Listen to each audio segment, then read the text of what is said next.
Aloha mai kākou, o wau o Emily, no kailua mai au a noho wau ma kailua i ke ia manawa. He makuahine wau, e lua a'u mau keiki, a he mea panaki'i wau ke kahi. No laila, i nā la'a pau, mālama wau i ka'u mau keiki a pena wau, a'ale wau i pena i nā la'a pau akā. Mālama wau i ka'u mau keiki a mālama wau i ka'u oihana ke kahi. Ke ia la mamake wau e a'o ia oko, ho'ike a paha ia oko i ka pena ki'i ana i ke ki'i lau ulu. He lau nani ke ia, a he nui ko o aloha i ke ia lau no ka mea nui ke aloha o ka poe Hawaii i ke ia lau ke kahi. No laila, makaukau o ko e pena me a'u, e ho'omaka kākou. Okay, so we're gonna start off with materials. So we're gonna need watercolor paints, and you can use any type of watercolor paints, it's totally fine. We're also gonna need water for our watercolors. I have 2 cups of water. The reason why is because sometimes if you put a lot of paint on your brush and you only use 1 small cup or jar, then it's gonna make the water brown, and then it's gonna make your paints brown. So I'll rinse it off in one, and then as this one starts to get dirty, or if I have a lot of pigment, I'll rinse it off in this one, and then I'll rinse it off in this one. So first cleanse, second cleanse. And then you're also gonna need watercolor paper. If you don't have watercolor paper, that's okay. You can just use printer paper. Cardstock is even better. The thicker the paper, the better. If it's not watercolor, the thicker the paper, the better, because then it can absorb more water, and so then you can paint. It can just hold up to the watercolor a little bit better. But if you do have watercolor paper, that's definitely going to be best. So you're going to need some watercolor paper, and then also if you can have some scratch paper on the side. This is just an example of scratch paper that I use, and the reason why is so you can test different colors, see how they interact with each other. Also, you can test out different shapes and see before you put it on your paper what it's gonna look like. So a scratch paper. Now you're also gonna need a mixing plate or mixing pad. So you can get creative with this. This right here is a white envelope on a piece inside a plastic sleeve, and the white envelope isn't even necessary. It just makes it so I can see what color I'm mixing. You can use a piece of plastic. You can use a white plate, like a ceramic plate is also good. You can use, sometimes if you have a watercolor set, it'll come with spaces that you can mix in. You can use that. So anything that's basically a flat, smooth, white surface that's not gonna stain that surface is just fine for a mixing plate. So like I said, you can get a Ziploc bag, put a piece of paper in it, and there you go, mixing plate. Okay, the next thing you're gonna need are brushes, and you can use whatever brush. These are the ones I'm gonna use. I have a Princeton Heritage Round size 6 and a silver black velvet brush size 6. So mostly the thing to pay attention to if you have multiple brushes to choose from is the size of the brush. So you can see right here, the size of this brush in the middle is bigger than the other 2. And so pick a size that's, the smaller you go, the less area you can cover when you paint. And the bigger you go, the more area you can cover, but then the less detailed you can be. So this number 6 is a really good option. It's kind of in between. It's right in the middle. You can do finer details, but you can also cover more area. Now, one more thing you're gonna need is a reference photo, because today we're gonna be painting ulu. So a reference photo can come from the internet, it can come from a book. So this is a really wonderful book, Amy Greenwell Garden, Ethnobotanical Guide to Native Hawaiian Plants and Polynesian Introduced Plants. So this book's got wonderful pictures. It also has a lot of information about the plants. Ulu is a native plant. It's considered native because it was brought here by Polynesians, and it has a lot of wonderful properties. It's used as a wonderful food source, and the wood is used too. It's a beautiful tree, and we're going to be painting the leaves today. So for your reference photo, you can print one off of the internet, you can use your computer, you can use your iPad, you can use your phone, you can also use a book, or you can go outside, and this is probably best, find an ulu tree, pick an ulu leaf, and use that. Okay, let's get started. Oh, I forgot to mention, you're gonna need a pencil, an eraser, and also paper towels or tissue paper, but paper towels are better. This is to soak up any watercolor that you spill. This is also to dab your brush if it's too wet, and you can even use it to erase or lift up paint on your paper as you go. Before we jump into painting, I would suggest that you get a scratch piece of paper and paint the colors that you have in a color swatch. And so all you have to do is you can either draw boxes, or for this I just eyeballed it and just painted a bunch of squares with the colors that I have. And the reason why you do this is so that you can see how the colors are going to look on the paper. You can also see which colors go together. You can also just pick which colors you like. So I would suggest with the colors that you have to do a real quick swatch and just to see how the colors play out. So you can pause this, do that, come back.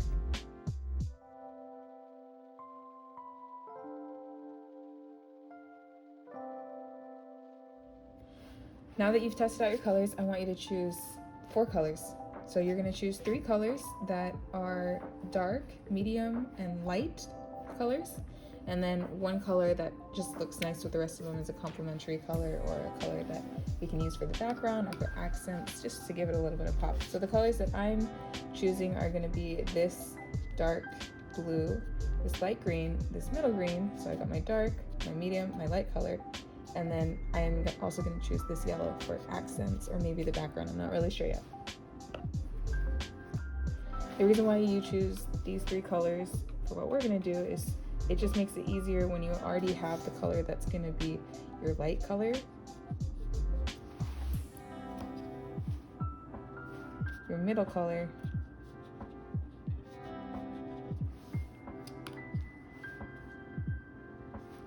your darker color for shadows, and then it's always fun to have a color that's not the exact same as the other ones, just to add a little bit of interest in the colors that you're using. So go ahead and take your 4 colors and make a quick little swatch on the side so that you know which ones you're going to be working with. Okay, let's talk really quickly about brush strokes and water in watercolor. So the best brushes to use, the brushes that I like the most in watercolor, are brushes that have a point. The tip comes to a very nice point and then it's more full in the middle. And the reason why is with that kind of brush, they're called round brushes. With this kind of brush, you are able to do a variety of brush strokes. So if you push down, you get a wider stroke, but if you lift up your brush and just go to the very tip of it, you can get thinner lines and thinner strokes. So something you can do to practice your brush strokes is to go light and then push down, and just to get a feel of how your brush works. Another thing to note is the amount of water you use changes the way that the paint comes onto the paper. So if you use a lot of water, then you have a more transparent result, and if you use less water and a lot more, load up your brush with the paint, then you have a more opaque, a darker result. And so this is with more water, this is with less water. And then the best thing, one of the coolest things about watercolor is that the water can naturally blend and do cool things together. So while the paint is still wet. So let's say I lay down some of this dark indigo right here on the side. Now you can just get water, and if you paint it right next to what you just painted, you can pull some of that pigment off to the side.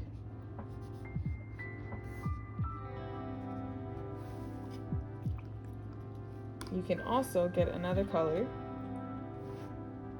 and dab it in or paint on the side too, and it'll interact with the color that you already placed down. And when it dries really cool, it dries really pretty. So I'm a surface pattern designer, so what we're going to do is we're going to paint ulu, but in a pattern type fashion. And so to do that, you just need to know the basic shape of the ulu leaf, and then you're going to repeat it to fill the whole page. So the basic shape of an ulu leaf which I'm actually going to show you in my sketchbook. It's a good sketchbook page.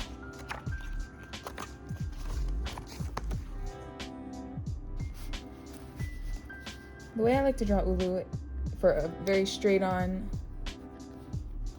the way I like to draw ulu, which is a very straight on way and gives you a lot of surface area to paint with, is I draw a line and I pick one side to be the very tip or point of the leaf. Okay, so here's an ulu tree.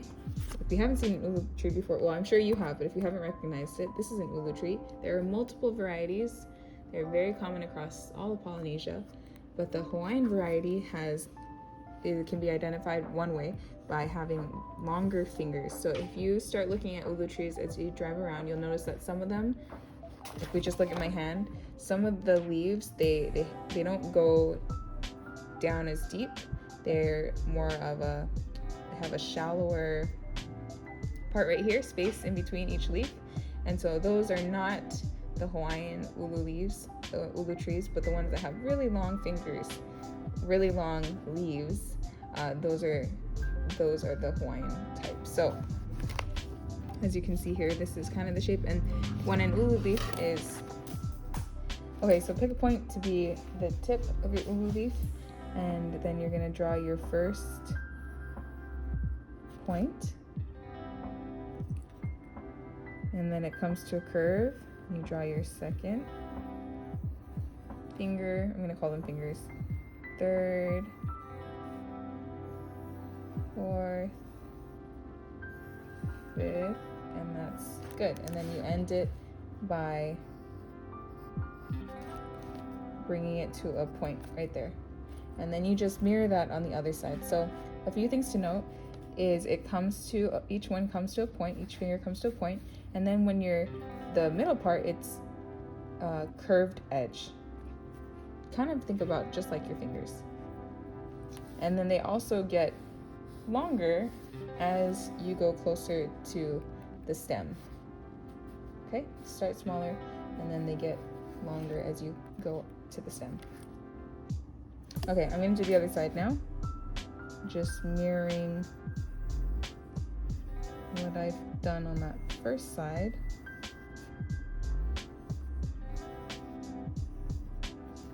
Okay, and if you make a mistake, which I did, just go ahead and erase it, redraw it. It's just a sketch, and this is even just practice.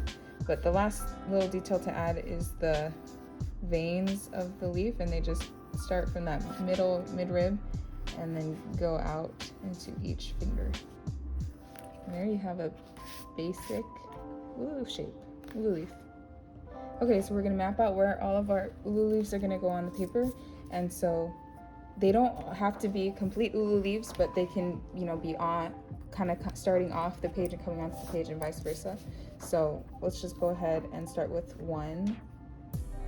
Let's do one on the page. So I'm gonna pick a point and draw my line.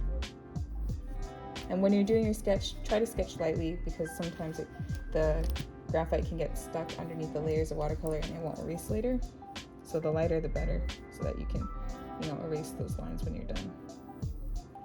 Just like I showed you, go ahead and sketch out your first ulu leaf on your paper.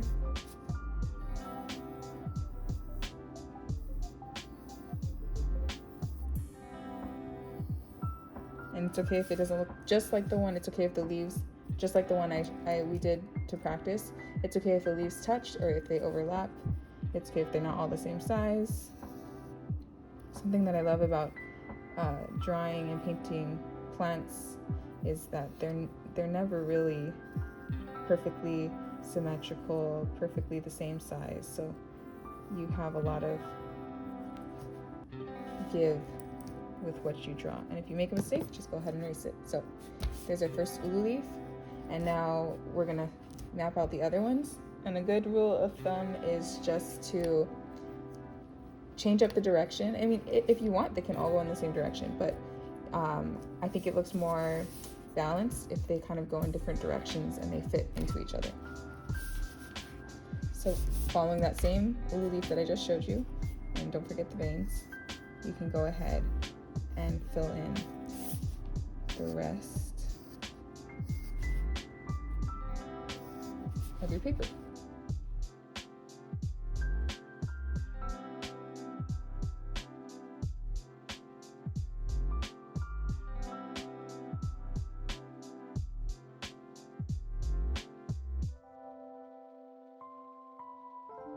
Okay, so now I have my sketch of where all my ulu leaves are going to be, and you'll notice that, like I said before, this is a little bit more abstract, so they're not all going to, sometimes in order to fill a space, you have to make one finger or one leaf a little misshapen or a little bit longer. That's totally fine. You just get the essence of the ulu leaves in this, and you're good to go, ready to start painting. So I'm going to start with my lightest color, and the reason why is because with watercolor, once you paint darker, you can't go lighter. So start with your lightest color, which is going to be this green right here. I'm just going to get my brush wet, pick up a little of the pigment, and then mix it on the side. And the reason why you mix it is if you just pick up the pigment, then you might have an area on your brush that's really full of pigment and an area that's not. And when I say pigment, I just mean color. So you can go ahead and pick up some of your lightest color, get some water, so you have like a little puddle going. And then once you have that on your brush, pick a leaf to start. I would actually recommend starting on the left-hand side, depending on if you're right-handed or left-handed, because if it's wet and if you start over here and it's wet, then you can't put your hand down and go this direction. So if you start on the left side, if you're right-handed, and work your way to the right, then you won't have restrictions on where you can place your hand.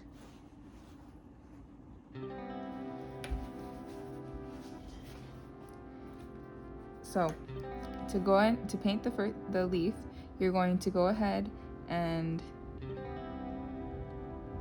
fill in the whole leaf with this light green color and avoid the lines. So I'm actually gonna leave a space where this middle vein is of this leaf. There's a little bit of space there. I'm not gonna paint where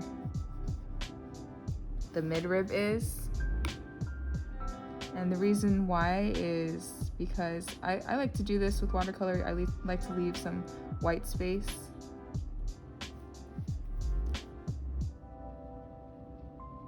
It adds contrast, and like I said before, once you put on a color, you can't take it off. So it's better to, at the beginning, if you think there might be some places where you might want white space, like where the veins are in the middle, to leave that paint free.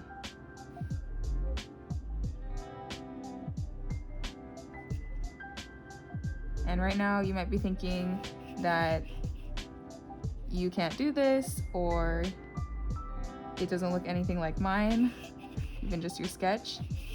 And I just want you to know that that's totally okay. Mine looks this way, and yours might even look better than mine. But mine looks this way because I've been practicing watercolor for almost 4 years now. So if yours doesn't look like mine, or if it's not coming out the way you think it should, I promise it probably looked just like mine the first year that I started doing watercolors. So don't worry about it, just keep going. The most important part when you're painting is just like focusing on what you're doing and trying to pay attention to it on if you like painting or not.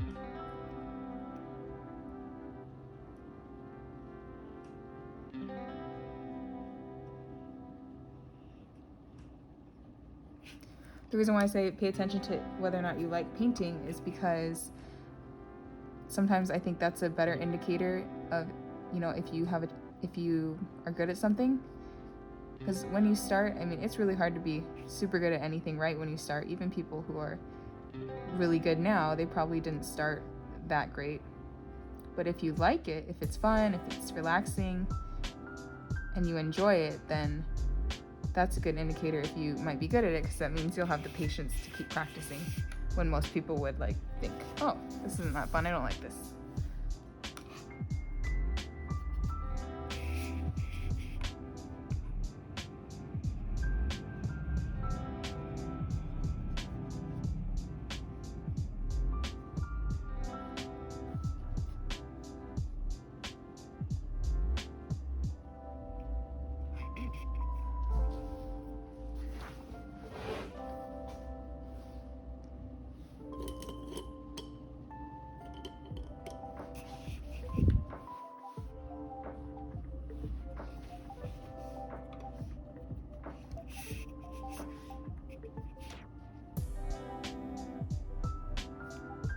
So you'll notice like I said before, the brush has a finer tip and then a more round part in the center. So whenever I need to go make a skinnier line or in a smaller space, I'll lift the brush up on its tip and paint lighter, and then when I'm covering a larger area, then I'll push down more on the brush tip so that I can get more of the bristles on the page.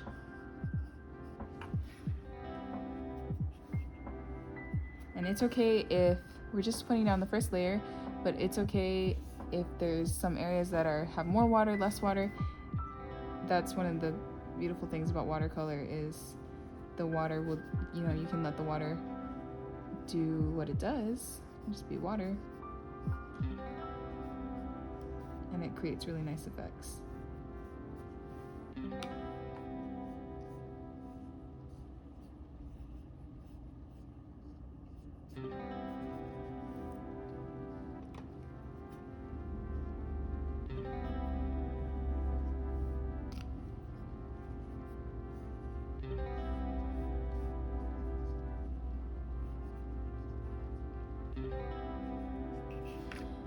Now, if you make a mistake, so for example, I'll use my scratch paper.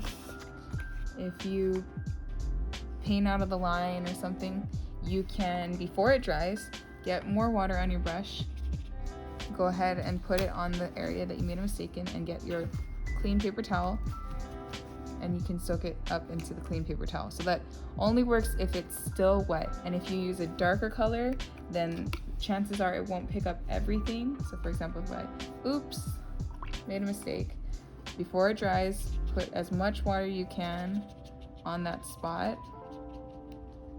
and work it into the page, and then get your clean, dry paper towel and soak it up.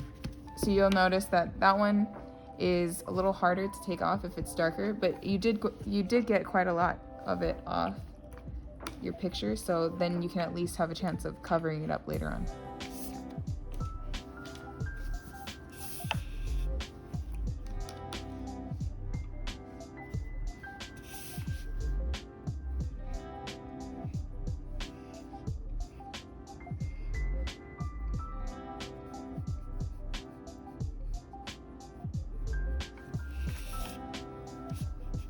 Okay, so we have our first leaf with our lightest color down. Next, we're gonna go ahead and add our middle color.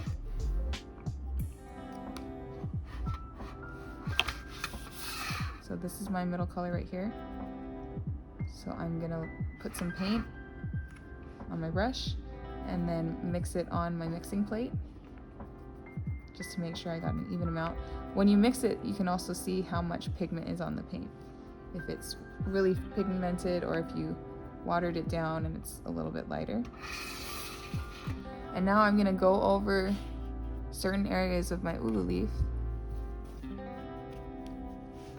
where I think it should be a little bit darker.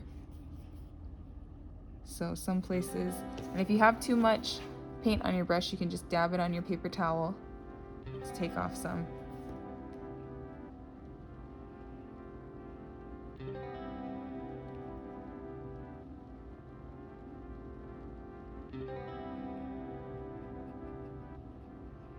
Here's a spot. I want to add a little bit more depth to that area. And so what I'm doing right now is I put down some of that color, but then I cleaned off my brush, and with just water on my brush, I'm blending it in to my first color by just painting over that sharp edge with some water.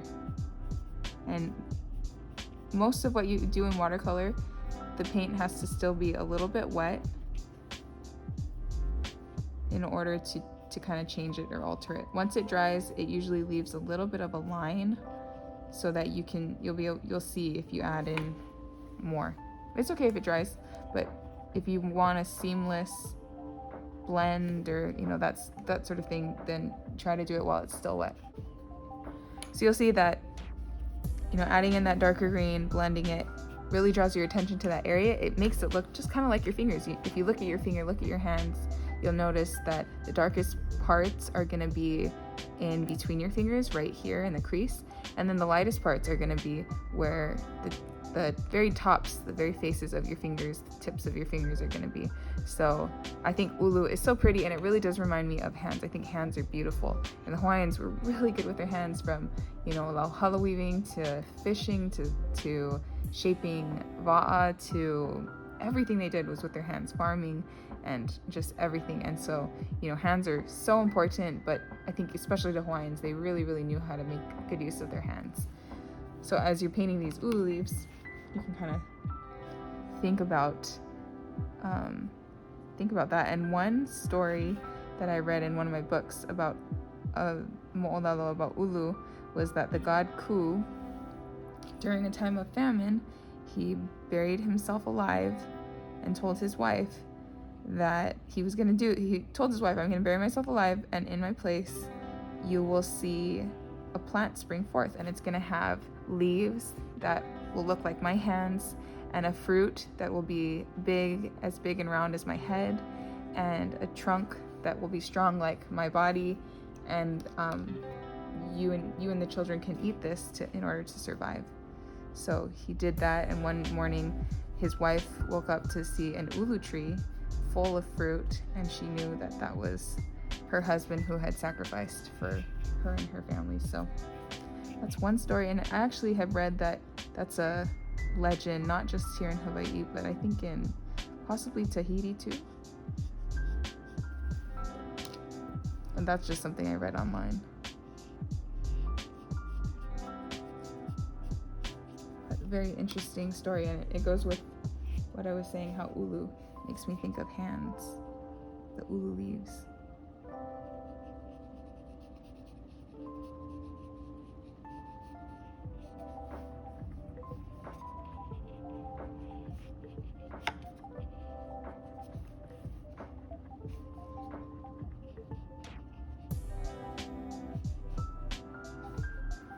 As I add in this darker color, you'll start to see where I left it white.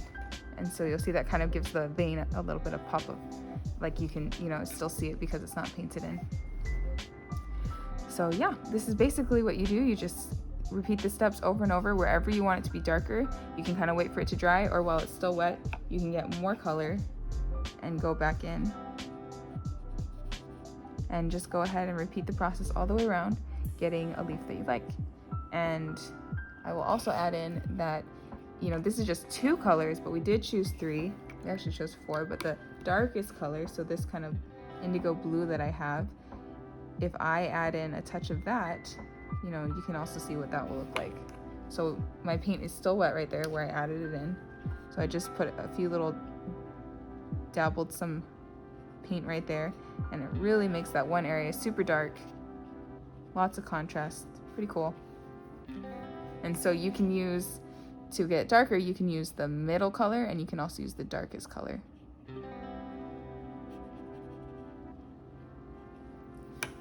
So I'm going to speed up the video and just continue painting, or you can pause. Just continue painting your ulu leaf until you like the way it looks.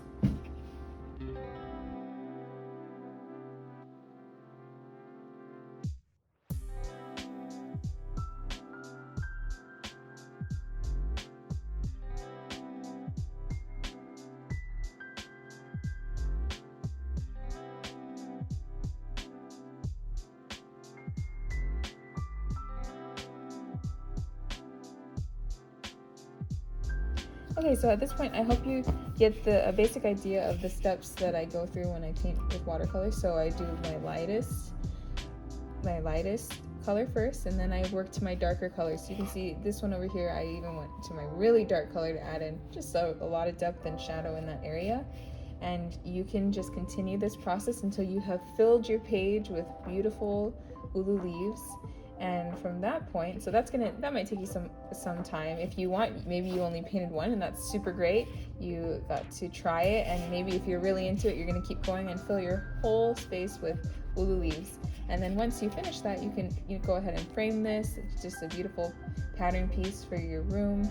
If you really want to get to pattern design and you thought this was fun and interesting, then you can go ahead and look up on YouTube how to turn this into an actual pattern. So there's a way to turn this into a pattern that you can then put on clothing, on fabric, on all sorts of things, which is what I do. So go ahead, and if you thought this was interesting, keep going. It probably means you have a knack for it.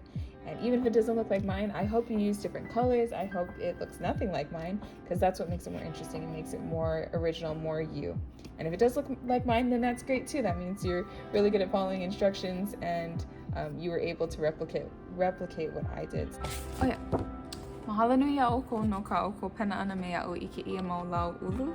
Mana o lana wau hau'oli oko i ka oko hana, i nā hoihoi oko i ke ia ano hana i ke ana pena wai. Mamake wau e ho'omau oko e ho'omau oko i ka pena ana. Ali paha mau popo ia oe a ka makaukau paha, e leu paha oe i ke ia ano hana. I nā ho'omau wale oe i ke ia ano hana e lilo oe i mea pena ki'i, i mea ho'o ku'e aku i ke ia ano mau mea. Oe no ka uhana i nā la a pau pena wau, hana wau i ka oi hana. Mamake wale wau e mahalo ia oko no ka manawa a oko i ho'olohe mai a nana mai i a'u. He mea nui ke ia ia'u no ka mea nui ko o aloha, no na mea ulu Hawaii, no ka poe Hawaii, lahui Hawaii. Mamake wale wau e ho'ike aku ia oko i ko aloha. Laila, mahalo nui ia oko i ho'omau kako i ke a'o ana i nā mea Hawaii. Ka olelo, na loina, a me nā mea ulu, nā mea apo. Mahalo nui, aloha.